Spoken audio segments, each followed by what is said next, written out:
महाराष्ट्र की राजनीति में भूचाल आ गया है। महायुति सरकार के अंदर ही एक बड़ी दरार पड़ गई है। वन मंत्री गणेश नाईक ने अपनी ही सरकार के उप मुख्यमंत्री एकनाथ शिंदे पर महाघोटाले का आरोप लगाया है। 357 एकड़ की जमीन और हजारों झोपड़ियां, आखिर क्या है इस 357 एकड़ प्रोजेक्ट का सच? आइए जानते हैं। जी हाँ, नमस्ते नमस्कार, मैं हूं विधि सिंह और आप देख रहे हैं फोपीएम महाराष्ट्र। गणेश नाईक का दावा है कि नवी मुंबई के औद्योगिक पट्टे यानी कि MIDC की 357 एकड़ की जमीन के पुनर्विकास के लिए जो टेंडर निकाले गए थे वो कैबिनेट की मंजूरी के बिना ही थे।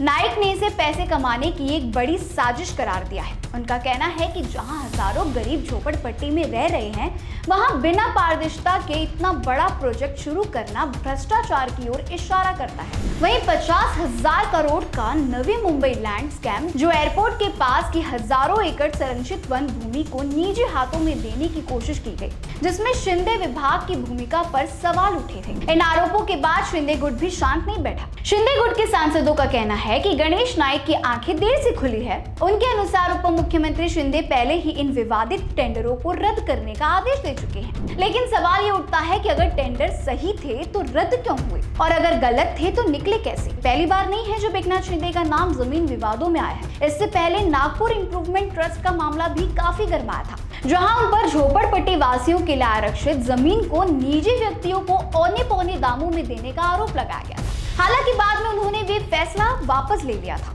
गणेश नाईक ने अब सीधे तौर पर चेतावनी दी है, या तो कार्रवाई होगी या वो मंत्री पद छोड़कर सड़कों पर उतरेंगे। क्या ये विवाद एकनाथ शिंदे की कुर्सी हिला सकता है? वहीं इससे पहले भी एकनाथ शिंदे के कई किस्से सुनने को मिले हैं घोटाले को लेकर, जहां पहला है नागपुर जमीन विवाद 2021 और 2022 का, जहां शहरी विकास मंत्री रहते हुए उन पर आरोप लगा था कि उन्होंने नागपुर इंप्रूवमेंट ट्रस्ट की 4.5 एकड़ जमीन कीमत लगभग 83 करोड़ थी, उसको सिर्फ 2 करोड़ में ही बेच दिया। बॉम्बे हाईकोर्ट द्वारा यथास्थित बनाए रखने के आदेश के बाद उन्होंने ये आवंटन रद्द कर दिया था। वहीं दूसरा केस अशोक खरात गॉडमैन मामले का है। जी हाँ, हालिया रिपोर्ट्स के अनुसार सामाजिक कार्यकर्ता अंजलि दमानिया ने आरोप लगाया है कि शिंदे ने यौन शोषण के आरोप स्वयंभू बाबा अशोक खरात से कई बार फोन पर बातचीत की थी। तीसरा आरोप है तंत्र मंत्र का। विशेषकर संजय राउत ने आरोप लगाया था कि 2022 में मुख्यमंत्री पद पाने के लिए शिंदे ने गुवाहाटी के कामाख्या मंदिर में